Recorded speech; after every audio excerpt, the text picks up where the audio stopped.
Hello friends, welcome once again to Sanat easy mind tutorials.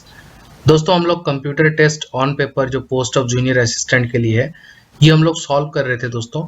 और ये सभी एग्जाम्स के लिए इंपॉर्टेंट होने वाला है। तो इसमें हम लोगों ने सॉल्व कर लिया था क्वेश्चन नंबर 15 तक, जो कि आपका है राउंडिंग एरर्स। अब आगे सॉल्व करते हैं। और इस वीडियो का ये उद्देश्य है कि इसमें हम लोग एक सीरीज चला रहे हैं जिसमें मैं आपको हर एक क्वेश्चन करके दिखा रहा हूँ प्रैक्टिकली डेमोन्स्ट्रेशन के साथ। जो जो यहाँ पे पूछा गया है उस तरीके से हम लोग जहाँ पे भी एमएस वर्ड हो, एक्सेल हो या पावर पॉइंट हो, उसी में जाकर हम लोग यहाँ पे सीख रहे हैं कि किस तरीके से करना है। तो ये वीडियो बहुत ही हेल्पफुल होगा आप लोगों के लिए, बहुत कुछ आपको जानने को मिलेगा और सीखने को मिलेगा। तो चलिए समय बर्बाद ना करके स्टार्ट करते हैं वीडियो को। और अगर आप चैनल पर नए हैं तो सब्सक्राइब जरूर से कर दीजिए और बेल बटन को ऑन कर दीजिए, ताकि कोई भी वीडियो आपसे मिस ना हो और आगे आने वाले जितने भी सीपीटी एग्जाम्स सभी में आपका ये वीडियो हेल्पफुल रहे और काम आए।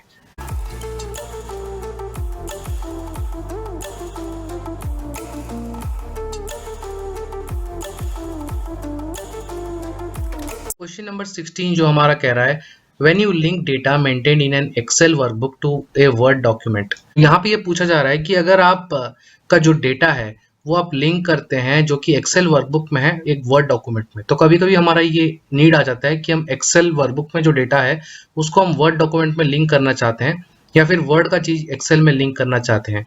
तो दोनों को जब हम लिंक करते हैं तो हम कैसे करते हैं और इसमें क्या होता है, तो इसी के बारे में बताया गया है। तो यहाँ पे देख सकते हैं पहला ऑप्शन जो दे रहा है, the Word document can not be edited. तो बोल रहा है अगर हम लिंक कर देते हैं एक्सेल का एक हमारा टेबल है उसको हम वर्ड में ले जाते हैं, तो पहला ऑप्शन ये बोल रहा है कि हम वर्ड को एडिट नहीं कर सकते हैं। तो चलिए हम करके देखते हैं, उसके बाद हमको पता चलेगा। सेकंड ऑप्शन बोल रहा है the Word document contains a reference to the original source application. तो ये भी हम लोग अगर करेंगे तभी हमको पता चल पाएगा। Word document must contain a hyperlink. तो हाइपरलिंक का मतलब क्या है, एक लिंक आप क्रिएट कर देंगे जिससे कि एक पेज या फिर एक वेब पेज खुल जाएगा। तो इसको भी हम लोग देख लेंगे। The Word document contains A copy of the actual data. अब ये चारों ऑप्शन को समझने के लिए चलिए चलते हैं एमएस वर्ड में और प्रैक्टिकली इसको करके समझ लेते हैं। तो एमएस एक्सेल में एक टेबल हमारा है, जैसे आप देख सकते हैं ये एक टेबल है। इस टेबल को हम लोग क्या करते हैं, कॉपी कर लेते हैं दोस्तों। अब इसको कंट्रोल सी करके मैं कॉपी कर लेता हूँ और इसी टेबल को हम क्या करते हैं एमएस वर्ड में पेस्ट कर देते हैं। तो यहाँ पे आप पेस्ट स्पेशल का यूज कर सकते हैं दोस्तों, पेस्ट स्पेशल। तो पेस्ट स्पेशल करके आप यहाँ पे पेस्ट कर सकते हैं जो भी फॉर्मेट में आप पेस्ट करना चाहते हैं। या फिर अगर आप यहाँ पे पेस्ट लिंक पर प्रेस करते हैं दोस्तों, तो आप जो भी फॉर्मेट के हिसाब से पेस्ट करना चाहते हैं वो उस फॉर्मेट में आप इसको यहाँ पे पेस्ट कर सकते हैं। इसको करने के बजाय मैं आपको एक ऑप्शन के बारे में बता देता हूँ। आपका एक ऑप्शन होता है वर्ड में, अगर आप फाइल में जाकर ऑप्शंस टैब में जाते हैं तो उसके अंदर आपको यहाँ पे मिल जाएगा दोस्तों एडवांस का ऑप्शन। और एडवांस के ऑप्शन में आप नीचे जाते हैं, आपको यहाँ पे नजर आ जाएगा कट कॉपी एंड पेस्ट का ये section.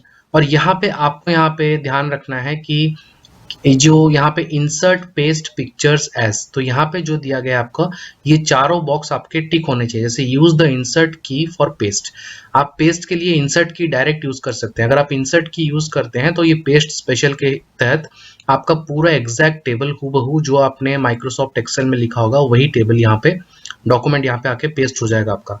And so paste option buttons when content is pasted. तो इसका यूज हम लोग देखेंगे क्यों ये इंपॉर्टेंट है। ये दोनों आपके चेक होने चाहिए दोस्तों।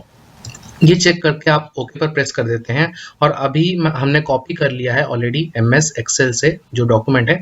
यहाँ पे हम कीबोर्ड से बस इंसर्ट की प्रेस करते हैं। जैसे ही हम इंसर्ट की प्रेस करते हैं आप देख सकते हैं दोस्तों, हूबहू जैसा ही फॉर्मेट था उसी फॉर्मेट में आपका यहाँ पे पेस्ट हो चुका है एमएस एक्सेल का टेबल। तो मैं यहाँ पे साइड बाय साइड कर देता हूँ ताकि आपको समझ में आ जाएगा। एक साइड में एमएस वर्ड रखता हूँ और दूसरे साइड में एमएस एक्सेल को ओपन करके रखता हूँ। तो यहाँ पे दोस्तों आप देख सकते हैं ये राइट हैंड साइड में जो है वो हमारा एमएस एक्सेल का टेबल है जो कि हमने कॉपी किया था। और एग्जैक्टली वैसा ही आप लेफ्ट हैंड साइड में देख सकते हैं एमएस वर्ड में कॉपी हो गया है। अब यहाँ पे जब कॉपी हो जाता है तो यहाँ पे बगल में आपको एक ऑप्शन नजर आता है जो कि है कंट्रोल का।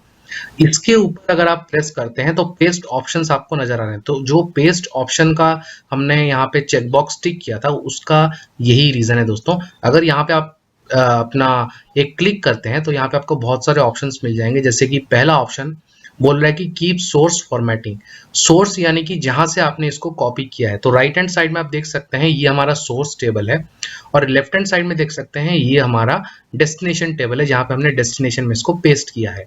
तो अब ये पहला ऑप्शन जो बोल रहा है कीप सोर्स फॉर्मेटिंग, यानी कि जो सोर्स का फॉर्मेटिंग था उसी फॉर्मेट में ये पेस्ट होना चाहिए, तो पहला ऑप्शन ये बोल रहा है। दूसरा ऑप्शन बोल रहा है यूज डेस्टिनेशन स्टाइल। तो जैसे ही दोस्तों मैं दूसरा ऑप्शन पे अपना कर्सर ले जाता हूं, मैं अभी जूम आउट कर देता हूं, आप यहाँ पे देख सकते हैं लेफ्ट हैंड साइड स्क्रीन में, तो आपका जो टेबल है एमएस वर्ड का वो अभी डेस्टिनेशन स्टाइल में जो फॉर्मेट है उसी स्टाइल में ये रह गया है। अब तीसरा ऑप्शन को अगर मैं ले जाता हूं link and keep source formatting, तो ये यहाँ पे क्या करेगा, लिंक का मतलब ये है दोस्तों कि एक लिंक बना देगा, ये अभी ये जो वर्ड डॉक्यूमेंट हमने पेस्ट किया है उसका एक लिंक बन जाएगा एमएस एक्सेल के डॉक्यूमेंट से। और सोर्स का फॉर्मेटिंग यानी कि जो फॉर्मेटिंग एमएस एक्सेल में हमने लिया था वही फॉर्मेट यहाँ पे आएगा, लेकिन एक लिंक बन जाएगा। लिंक का इन द क्या मतलब है कि अगर हम कुछ भी डेटा चेंज करते हैं दोस्तों सोर्स में, एमएस एक्सेल में अगर कोई भी डेटा चेंज करते हैं तो एमएस वर्ड में वो डेटा यहाँ पे रिफ्लेक्ट हो जाएगा दोस्तों, हमको इसकी टेंशन लेने की जरूरत नहीं है। तो इसका मतलब ये है। चौथा ऑप्शन जो है link and use destination style, तो यहाँ पे लिंक तो हो जाएगा, अगर हम कोई भी डेटा चेंज करते हैं सोर्स में तो डेस्टिनेशन में बिल्कुल चेंज होगा, यानी कि वर्ड में चेंज होगा अगर एक्सेल में चेंज करते हैं तो। और डेस्टिनेशन स्टाइल रहेगा, यहाँ पे सोर्स का स्टाइल नहीं रहेगा, डेस्टिनेशन का स्टाइल रहेगा। मैं यहाँ पे जूम आउट कर देता हूँ, आप यहाँ पे देख सकते हैं डेस्टिनेशन का स्टाइल लेफ्ट हैंड साइड में आप देख सकते हैं, नॉर्मली वर्ड का स्टाइल यहाँ पे आ गया है। उसके बाद जो ऑप्शन है वो है आपका पिक्चर का। पिक्चर का यानी कि सिर्फ एक पिक्चर जेपीजी फॉर्मेट में ये पेस्ट हो जाएगा दोस्तों, और इसका कोई मतलब नहीं रहेगा, आप इसमें एडिट वगैरह कुछ नहीं कर सकते हैं। लास्ट ऑप्शन जो है वो है कीप टेक्स्ट ओनली, यानी कि सिर्फ टेक्स्ट ही रहेगा दोस्तों, नॉर्मल आप जैसे नोटपैड पर पेस्ट करते हैं उसी तरीके का ये दिखेगा आपको। तो ये सारे ऑप्शंस हमारे पास है। तो इसमें से अगर आप चाहते हैं तो हम लोग ये रखते हैं link and keep source formatting, तो इस ऑप्शन पे हम लोग क्लिक कर देते हैं। अब देखिए ये जो आपको नजर आ रहा है दोस्तों, ये हमने सोर्स का फॉर्मेटिंग रख लिया, मतलब एक्सेल में जो फॉर्मेटिंग था वही फॉर्मेटिंग हमने यहाँ पे रख लिया है और इसको लिंक भी कर दिया है। अब मैं आपको डेटा चेंज करके दिखाता हूँ। अगर हम यहाँ पे कुछ डेटा चेंज करते हैं दोस्तों एमएस एक्सेल में, मैं यहाँ पे बेसिक के कॉलम पे, आप यहाँ पे देख सकते हैं, जूम कर देता हूं मैं, बेसिक के कॉलम पे मैं यहाँ पे कुछ डेटा चेंज कर रहा हूँ, यानी कि 20,000 बेसिक पे मैं बना रहा हूँ। ओके, जैसे ही 20,000 में बेसिक पे बनाता हूं दोस्तों, लेफ्ट हैंड साइड में आप नजर रखिएगा स्क्रीन का, मैं एंटर करता हूं दोस्तों, और लेफ्ट हैंड साइड में आप देखिए यहाँ पे भी 20,000 यहाँ का आपका अपडेट हो चुका है दोस्तों। तो ये मैजिक है दोस्तों लिंक करने का। अब यहाँ पे मैं कुछ फॉर्मूला लगाता हूँ तो उस फॉर्मूला के हिसाब से ये भी यहाँ पे चेंज हो जाएगा दोस्तों। जैसे ये फॉर्मूला हमने लगाया है, इसको अब एक्सपैंड कर देते हैं, देखते हैं 6800 इधर आ गया, तो यहाँ पे भी देख सकते हैं आप 6800 यहाँ पे ऑलरेडी आ गया है। अब ये फॉर्मूला यहाँ पे अगर लगाएंगे तो इधर भी दोस्तों ये ऑटोमेटिक आपका चेंज हो जाएगा, आप देख सकते हैं ये अपडेट हो गया है। तो इस तरीके से हम लोग इसका खूबसूरती जान सकते हैं, जो कि लिंकिंग का वे है। अब डॉक्यूमेंट से भी हम एक्सेल को लिंक कर सकते हैं दोस्तों। अब वीडियो लंबा हो जाएगा तो यहाँ पे मैं डिटेल में नहीं बता रहा हूँ। अगर आपको इससे रिलेटेड और भी वीडियो अच्छे से डिटेल में जानना है और भी प्रोसेस क्या होता है तो आप बिल्कुल कमेंट सेक्शन में कमेंट करके बताइए, क्योंकि फिलहाल हम लोग स्किल टेस्ट का क्वेश्चन सॉल्व कर रहे हैं तो उस क्वेश्चन हमारा कंप्लीट हो जाना चाहिए, इसलिए वीडियो को ज्यादा लंबा नहीं करते हैं। तब पर भी मैंने कोशिश किया बहुत डिटेल में आपको बताने का, आशा करता हूं आपको समझ में आ गया होगा। अब एक चीज रह गया हमारा, जो कि हाइपर लिंक का। हाइपर लिंक ये है दोस्तों, अगर आप यहाँ पे इंसर्ट करते हैं, जैसे कि मैं आपको बता देता हूं, अगर यहाँ पे आप दोस्तों एमएस वर्ड में इंसर्ट के टैब पे जाते हैं, इंसर्ट के टैब पे आपको यहाँ पे नजर आ जाएगा हाइपर लिंक। तो इंसर्ट हाइपर लिंक, इसका शॉर्टकट आप देख सकते हैं, Ctrl+K की आप अपने कीबोर्ड से दबा सकते हैं। आप यहाँ पे जैसे ही इंसर्ट हाइपर लिंक पर क्लिक करेंगे और इंसर्ट हाइपर लिंक पर क्लिक करके अगर आप कोई भी चीज चाहते हैं वो ओपन करवा सकते हैं। जैसे कि ये माइक्रोसॉफ्ट डॉक्यूमेंट में अगर मैं कहीं पे क्लिक करता हूं तो मेरा कोई पेज खुल सकता है, कोई और डॉक्यूमेंट खुल सकता है, या फिर कोई वेब का पेज भी खुल सकता है, कोई नया डॉक्यूमेंट खुल सकता है, या ईमेल एड्रेस भी खुल सकता है दोस्तों। आप डायरेक्टली ईमेल भी करवा सकते हैं। आपने देखा होगा कई सारे डॉक्यूमेंट्स में ईमेल आईडी लिखा होगा और वहां पे क्लिक करते ही ईमेल का जो मतलब प्लेटफॉर्म है, इंटरफेस है, वो खुल जाता है, आप ईमेल लिख सकते हैं। तो ये बस हाइपर लिंक का ही काम है दोस्तों। तो यहाँ पे मान लीजिए ये मैं एक डॉक्यूमेंट खोल लेता हूँ, अब इसको ओके कर देते हैं। तो ये देखिए दोस्तों एक हाइपर लिंक आपका क्रिएट हो गया है। अब यहाँ पे अगर आप दोस्तों कंट्रोल की प्रेस करके क्लिक करते हैं तो ये डॉक्यूमेंट आपका ओपन हो जाएगा दोस्तों। ओके, तो ये जो क्वेश्चन था, अब हम आ जाते हैं इसके ऑप्शंस पे। पहला ऑप्शन आपको नजर आ रहा है, the Word document can not be edited. तो ये तो सरासर गलत है दोस्तों, हम इजीली एडिट कर सकते हैं इसको। The Word document contains a reference to the original source application. बिल्कुल सही बात बोल रहा है। अगर एक्सेल से हम कुछ वर्ड डॉक्यूमेंट में लेके आते हैं डॉक्यूमेंट, तो उसमें एक रेफरेंस रहता है जो कि ओरिजिनल सोर्स एप्लीकेशन से रहता है। तो हमने एक ऑप्शन देखा था दोस्तों, link and keep source link and keep source formatting. तो जब लिंक कर देते हैं तो यहाँ पे सोर्स के साथ एक लिंक बन जाता है हमारा। तीसरा ऑप्शन बोल रहा है the Word document must contain hyperlink. Must contain hyperlink ऐसा कोई जरूरी नहीं है, हाइपरलिंक अगर हम चाहते हैं तो हम इंसर्ट कर सकते हैं। The Word document contains A copy of the actual value. इसमें से जो एग्जैक्ट अप्रोप्रिएट ऑप्शन है दोस्तों, वो है आपका ऑप्शन नंबर बी। ओके, आशा करता हूं ये क्वेश्चन आपको समझ में आ गया होगा। अब चलते हैं नेक्स्ट क्वेश्चन में, जो कि है सर्कुलर रेफरेंस। सर्कुलर रेफरेंस क्या होता है दोस्तों, इसके बारे में हम लोग जानते हैं। इसका जो ऑप्शंस आप देख सकते हैं, ये हम जब कर लेंगे तो इसके बाद ही इसका ऑप्शंस पर आते हैं। तो सर्कुलर रेफरेंस का मैं मतलब आपको समझा देता हूं। सर्कुलर रेफरेंस का मतलब ये होता है कि अपने ही सेल पर दोबारा आके कैलकुलेट करना, रीइटरेटिव कैलकुलेशन, उसको बोलते हैं हम सर्कुलर रेफरेंस।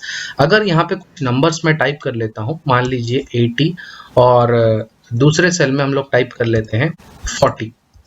ओके, और ये जो तीसरा सेल है, यहाँ पे हमको सम का फॉर्मूला लगाना है, तो हम यहाँ पे सम का फॉर्मूला लगा देते हैं। तो मैं यहाँ पे टाइप करता हूँ इक्वल टू सम लिखते हैं, और सम लिखने के बाद यहाँ पे हम इन दोनों सेल्स का फॉर्मूला लगा देते हैं। गलती से अगर मान लीजिए ये तीसरा सेल जहाँ पे हम लोग फॉर्मूला कैलकुलेट कर रहे हैं, वो भी अगर हमारा सिलेक्ट हो जाए दोस्तों, और यहाँ पे हम लोग क्लोज करके एंटर कर देते हैं, तो यहाँ पे दोस्तों आपका सर्कुलर रेफरेंस का एरर आ जाता है। Circular reference in the sense, जिस सेल में आप फॉर्मूला लगा रहे हैं उसी सेल को आप कैलकुलेशन में भी कंसिडर कर रहे हैं। मतलब इटरेटिव कैलकुलेशंस यहाँ पे हो रहा है दोस्तों, आइटरेटिव कैलकुलेशंस, यानी कि कैलकुलेशन के ऊपर कैलकुलेशन हो रहा है। तो इसके लिए यहाँ पे एक एरर आ जाता है जिसको बोलते हैं सर्कुलर रेफरेंस एरर। अब यहाँ पे जैसे ही हम लोग एंटर करते हैं दोस्तों, तो ये आपके सामने नजर आ रहा है, जो कि सर्कुलर रेफरेंस वार्निंग दे रहा है। ओके, अब इसको आप कैसे हटा सकते हैं, इसको हम ऐसे हटा सकते हैं। अगर हम यहाँ पे, मैं नॉर्मली आपको अप्लाई करके दिखा देता हूँ। अगर सम का फॉर्मूला आप नॉर्मली अप्लाई करते हैं दोस्तों, और इन दोनों सेल को ही आप सिलेक्ट करते हैं और यहाँ पे एंटर करते हैं, तो फॉर्मूला आ जाता है। लेकिन तीनों को एंटर कर रहे हैं तब आपका फॉर्मूला नहीं आ रहा है। अब हम क्या करते हैं दोस्तों, तो सर्कुलर रेफरेंस के एरर को अगर आपको हटाना है, तो आपको जाना है फाइल्स के ऑप्शन पर, और यहाँ पे नीचे ऑप्शंस के टैब पर जाना है। और जैसे ही यहाँ पे आप जाते हैं, आपको फॉर्मूलाज में जाना है, और फॉर्मूलाज में जाने के बाद आपको यहाँ पे कैलकुलेशन ऑप्शंस के सेक्शन में मिल जाएगा दोस्तों, ये चेकबॉक्स मिल जाएगा। इसको आपको टिक कर लेना है, एनेबल आइटरेटिव कैलकुलेशन। मतलब आप बार बार जो कैलकुलेट करते हैं वो आपका एनेबल होना चाहिए। अब मैक्सिमम आइटरेशंस जो है, इसको आप 1 लगा लीजिए। ओके, अगर आप इसको 1 ना लगा के ज्यादा कुछ लगाते हैं तो आपका आंसर गलत आ जाएगा। कैसे दोस्तों, आइटरेशन अगर 2 बार हो गया तो जो फॉर्मूला आप लगाएंगे वो 2 बार लग जाएगा। ओके, इसका मतलब ये है। अगर यहाँ पे आप चेंज करके देख सकते हैं, मान लीजिए आपको 10 + 10 20 करना है, और आपको जो सेल है उसको भी कंसीडर में लेना है, तो 10 + 10 20 हो गया, और 20 के साथ दोबारा वो क्या करेगा, दोबारा 10 + 10 + 20 फिर से ऐड कर देगा, यानी कि आपका आंसर आ जाएगा 40 + 20 60 आ जाएगा। आप ये करके देख सकते हैं, मैं यहाँ पे ये एक्सपेरिमेंट नहीं कर रहा हूँ। तो इसको 1 रखिए और मैक्सिमम चेंज को रहने दीजिए। अब ओके पर प्रेस कर दीजिए, और अब आप यहाँ पे दोस्तों फॉर्मूला लगा सकते हैं। तो अगर हम यहाँ पे अभी फॉर्मूला लगाते हैं इक्वल टू सम, और सम पे हम लोग सिलेक्ट करते हैं दोनों नंबर्स को, और सेल को भी ले लेते हैं कंसीडर में। अब आप देख सकते हैं फॉर्मूला आपका एग्जैक्ट आंसर आ चुका है दोस्तों। तो ये आपका मेथड है, कैसे आप सर्कुलर रेफरेंस का जो एरर है उसको हटा सकते हैं। अब यहाँ पे चलते हैं ऑप्शन में। तो circular reference is a geometric modelling tool, तो ये आंसर नहीं होगा। बी में क्या लिखा है, cell that points to a drawing object, ये भी नहीं होगा। तीसरा ऑप्शन क्या दे रहा है, a formula that either directly और इनडायरेक्टली डिपेंड्स ऑन इटसेल्फ। तो बिल्कुल सही बात बोल रहा है, एक फॉर्मूला जो कि अपने ही ऊपर में डिपेंड करता है उसको बोलते हैं सर्कुलर रेफरेंस एरर। ये ऑलवेज एररोनियस है, बिल्कुल नहीं दोस्तों। इसको एरर, इसका हमने हटा भी दिया है, इसका मैंने आपको ऑप्शन बता दिया है, मेथड किस तरीके से आप इस एरर को हटा सकते हैं। तो इसका करेक्ट आंसर जो हो जाएगा 17 का, वो हो जाएगा सी। दोस्तों देखिए, आपसे मैं एक हम्बल रिक्वेस्ट करना चाहता हूँ, वीडियो थोड़ा लंबा हो रहा है, लेकिन तब पर भी आप लोग अच्छे से सुनिए, प्रॉपरली ध्यान से सुनिए, वीडियो को स्किप मत कीजिए। देखिए 2 क्वेश्चन को समझाने में मैंने बहुत टाइम लिया है दोस्तों, क्योंकि इसके माध्यम से आपका बहुत सारी डाउट क्लियर हो जाएगी। ओके, तो इसलिए वीडियो लंबा हो सकता है, लेकिन आपका वीडियो इंफॉर्मेटिव होगा और बहुत ही हेल्पफुल होगा। अब चलते हैं तीसरे क्वेश्चन में, जो कि है question number 18, which of the following is not a valid data type in Excel. तो ये बोल रहा है एक्सेल में कौन सा एक वैलिड डेटा टाइप नहीं है। तो आप देख सकते हैं नंबर, कैरेक्टर, लेबल और डेटा, डेट और टाइम। तो अब हम एक्सेल पर चलते हैं। एक्सेल पर चल के एक सेल को आप सिलेक्ट कर लीजिए, या फिर आप यहाँ पे ऊपर चल सकते हैं दोस्तों, नंबर्स के रिबन पर जा सकते हैं। नंबर रिबन पर, जो कि होम टैब के अंदर आता है, यहाँ पे आप सिलेक्ट कर सकते हैं। देखिए सिलेक्ट हुआ है जनरल। जनरल यानी कि नंबर फॉर्मेट। तो जनरल में आपका कुछ भी आ सकता है, कुछ न्यूमेरिकल आ सकता है, ABC या फिर 1 2 3 कुछ भी आ सकता है। तो ये एक डेटा टाइप हो गया आपका जनरल। अब मोर नंबर फॉर्मेट्स में अगर आप चले जाएंगे, तो यहाँ पे आपका ये जो टेबल खुल रहा है, तो ये सारे जितने भी आप ऑप्शन देख सकते हैं, ये सारे आपके जो है एक्सेल का एक एक वैलिड डेटा टाइप है दोस्तों। जनरल जो है इसमें सभी चीजें आ सकते हैं, कैरेक्टर, न्यूमरल, स्पेशल कैरेक्टर, सभी चीजें। नंबर में सिर्फ नंबर आपका आएगा। करेंसी में आपका जो करेंसीज हैं वो सब आएंगे, जैसे रुपी, डॉलर, पाउंड, ये सब चीजें। अकाउंटिंग में आपका भी अकाउंटिंग से रिलेटेड सिंबल सारे यूज होंगे, आप देख सकते हैं यहाँ पे। डेट से आप कितने प्रकार के डेट से आप देख सकते हैं, बहुत ही टाइप्स के हमारे डेट है, सभी टाइप के डेट यहाँ पे यूज होंगे। इसके बाद आप देख सकते हैं टाइम आता है, time, different types of time, percentage, fraction, scientific, scientific में आपका एक्सपोनेंशियल, ये सब चीजें। टेक्स्ट आ गया, स्पेशल और कस्टम। तो ये सारे जो है ये आपके डेटा टाइप हो जाते हैं MS एक्सेल में। तो यहाँ पे पूछ रहा है कि कौन सा एक वैलिड डेटा टाइप नहीं है दोस्तों। आप क्वेश्चन पर जा सकते हैं, क्वेश्चन में दिखा रहा है कि कौन सा वैलिड डेटा टाइप नहीं। तो नंबर एक वैलिड डेटा टाइप है, हमने देखा। ऑप्शन बी में बोल रहा है कैरेक्टर, इसको छोड़ दीजिए, अभी कैरेक्टर को हम देखेंगे बाद में। लेबल, लेवल का मतलब क्या है दोस्तों, अगर आप एक सेल के अंदर कैरेक्टर भी दे रहे हैं, स्पेशल कैरेक्टर भी दे रहे हैं, नंबर भी दे रहे हैं, सभी चीजें दे रहे हैं, तो उसको हम लेवल बोलते हैं। जैसे कि एग्जाम्पल दे देता हूं, आपका एक मेल आईडी, तो मेल आईडी में आपका नाम रहेगा, @ सिंबल रहेगा और डोमेन का नेम रहेगा @gmail.com। तो वो एक लेवल के रूप से काम करेगा। ओके, तो वो एक लेवल हो गया।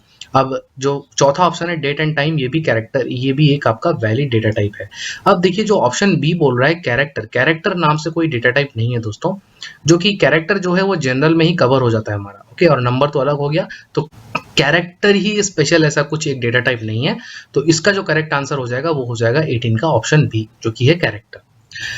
नेक्स्ट क्वेश्चन देखते हैं, question number 19, which elements of worksheets can be protected from accidental modification. तो ये दोस्तों एक अच्छा क्वेश्चन है। जैसे कि बोल रहा है आपका जो एक्सेल है, अगर आप कहीं पे दफ्तर में काम करते हैं या फिर कहीं पे भी, एक एग्जांपल मैं आपका लेके चलता हूँ, मेडिसिन इंडस्ट्री में क्या होता है, आपके जो MS एक्सेल में एक पेशेंट्स के डेटाबेस मेंटेन किया जाता है।